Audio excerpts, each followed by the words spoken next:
Hello everyone, I am Shikha and I qualified my CSIR-Net Jrf in 2018 with Red degree. So इस video series में हम discuss करने वाले हैं unit wise important topic CSIR-Net Jrf के। CSIR-Net Jrf में 13 units है। सो हम इस वीडियो सीरीज में 13 यूनिट्स को कवर करेंगे विद इंपॉर्टेंट टॉपिक्स। तो first unit is biochemistry. Biochemistry का जो वेटेज है वो हमारा 6 to 7 क्वेश्चन पार्ट बी के लिए है और 10 to 12 क्वेश्चन हमारा पार्ट सी के लिए है। सो बायोकेमिस्ट्री में हमारे पास around 18 to 19 question CSIR-Net Jrf के एग्जाम्स में एवरी टाइम आते हैं। सो बायोकेमिस्ट्री को हम स्किप नहीं कर सकते। बायोकेमिस्ट्री एक हमारा बेसिक है हमारे और चैप्टर्स का भी, जो हमारा हम एनिमल फिजियोलॉजी पढ़ने वाले हैं, प्लांट फिजियोलॉजी पढ़ने वाले हैं, डेवलपमेंटल पढ़ने वाले हैं या कोई भी यूनिट को हम पढ़ने वाले हैं आगे जो हमारी फर्दर यूनिट्स है, उसके लिए बायोकेमिस्ट्री का बेसिक होना, बायोकेमिस्ट्री का नॉलेज होना बहुत जरूरी है। तो सबसे पहले तो यही रिकमेंड किया जाता है कि हम बायोकेमिस्ट्री को छोड़ के ना जाएं। बट यदि हम बात करें ऐसे क्वेश्चंस की जो एवरी टाइम रिपीट होते हैं, ऐसे टॉपिक्स की जो एवरी टाइम रिपीट होते हैं बायोकेमिस्ट्री में, तो हमारे एवरी टाइम जो रिपीट होने वाले टॉपिक है उसमें फर्स्ट टॉपिक है हमारा गिब्स फ्री एनर्जी और थर्मोडायनामिक्स। गिब्स फ्री एनर्जी और थर्मोडायनामिक्स एक ऐसा टॉपिक है जो एवरी टाइम उसका पार्ट बी में 2 क्वेश्चंस आते ही आते हैं। 1 or 2 क्वेश्चंस हमारे गिब्स फ्री एनर्जी से, थर्मोडायनामिक्स से, एक्सोथर्मिक रिएक्शन से, एंडोथर्मिक रिएक्शन से आते ही आते हैं। और बायोलॉजिकल इंटरेक्शंस में हमारे डिफरेंट बॉन्ड्स आते हैं। उन बॉन्ड्स का हमें उनकी डिफरेंट एंथैल्पी होती है, डिफरेंट एनर्जी होती है, उनकी बॉन्ड लेंथ क्या है और कौन सा बॉन्ड स्ट्रॉन्गर है। तो ये सब हमारा Gibbs free energy, thermodynamics and biological interactions, ये 3 हमारे बहुत स्मॉल टॉपिक्स हैं। हम इनको अराउंड 2 to 3 आवर्स में हम इनको इजीली कवर कर सकते हैं। हम इन तीनों टॉपिक में से अराउंड 2 क्वेश्चन आपको पार्ट बी में देखने को मिलेंगे एंड 1 क्वेश्चन पार्ट सी में।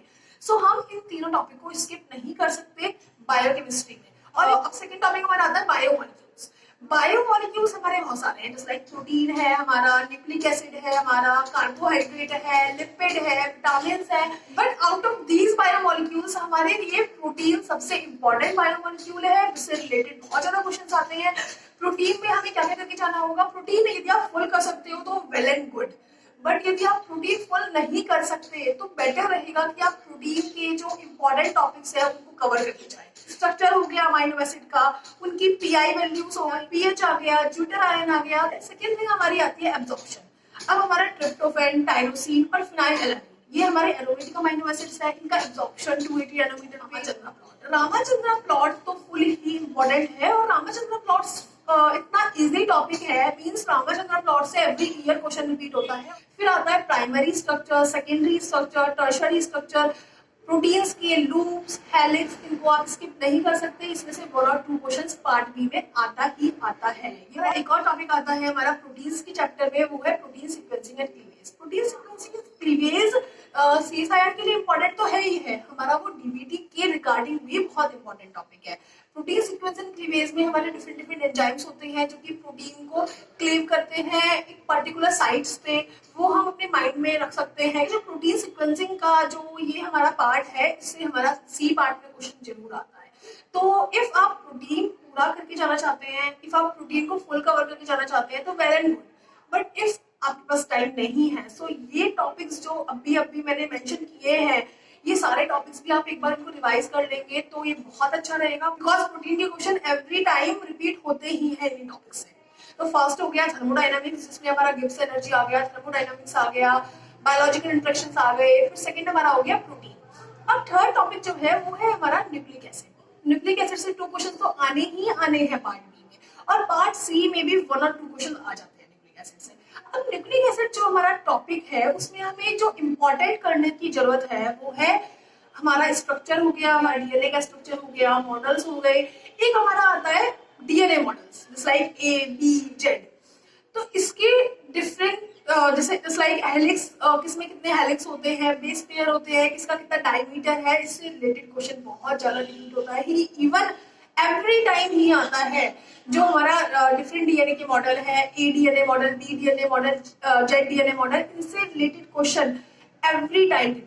और ये एक ऐसा टॉपिक है जिसको इफ हम 1 और 2 टाइम्स पढ़ के जाएंगे तो ये बहुत इजीली हमारा 2 मार्क्स का क्वेश्चन अटेम्प्ट हो जाएगा इससे। तो न्यूक्लिक एसिड आप फुल कर सकते हैं बिकॉज ये छोटा पार्ट है, तो इट्स बेटर। अदरवाइज आप स्ट्रक्चर्स एंड मॉडल्स जो है डीएनए के, जैसे लाइक ए बी जेड, इनको तो पक्का करके जाए ही जाए। अब हमारा थर्ड टॉपिक आता है कार्बोहाइड्रेट, थर्ड बायोमॉलिक्यूल। कार्बोहाइड्रेट से हमेशा 1 और 2 क्वेश्चन आता है, इससे ज्यादा क्वेश्चन नहीं आता कार्बोहाइड्रेट से, बट हाँ एक क्वेश्चन पार्ट बी में आना है और एक क्वेश्चन पार्ट सी में पक्का आना है कार्बोहाइड्रेट से। तो कार्बोहाइड्रेट में तो हम स्ट्रक्चर कर सकते हैं मोनोसेक्राइड्स का, डाइसेक्राइड्स का स्ट्रक्चर कर सकते हैं, पॉलीसेक्राइड का स्ट्रक्चर कर सकते हैं, डाइसेक्राइड में माल्टोस, पॉलीसेक्राइड में हम स्टार्च का, ग्लाइकोजन का, इन सब के स्ट्रक्चर्स को एक बार रीड कर सकते हैं। इसमें जो क्वेश्चन आता है वो स्टार्च से, ग्लाइकोजन से, इनसे ही रिपीट होता है एवरी टाइम, और बहुत सिंपल क्वेश्चन आता है। यदि हम कुछ पार्ट कार्बोहाइड्रेट का पढ़ के जाएंगे तो हमारा क्वेश्चन इजिली अटेम्प्ट हो जाएगा इनसे।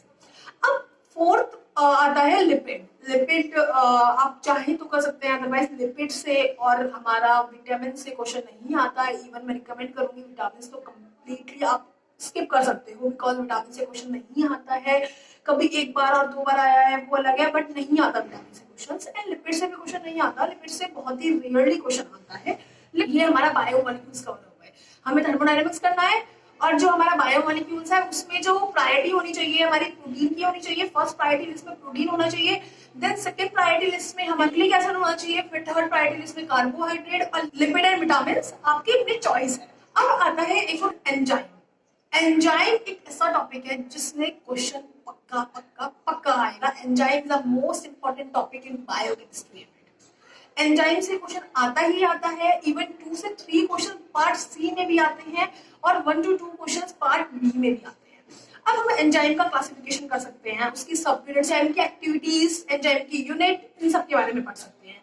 फिर थर्ड जो आता है हमारा वो आता है एंजाइम काइनेटिक्स, जो कि मोस्ट इंपॉर्टेंट टॉपिक है। इससे न्यूमेरिकल आना ही आना है, and if you are preparing for DVT JRF also, so question आना ही है एंजाइम से, एंजाइम काइनेटिक्स से, माइकलिस मेंटन इक्वेशंस पे।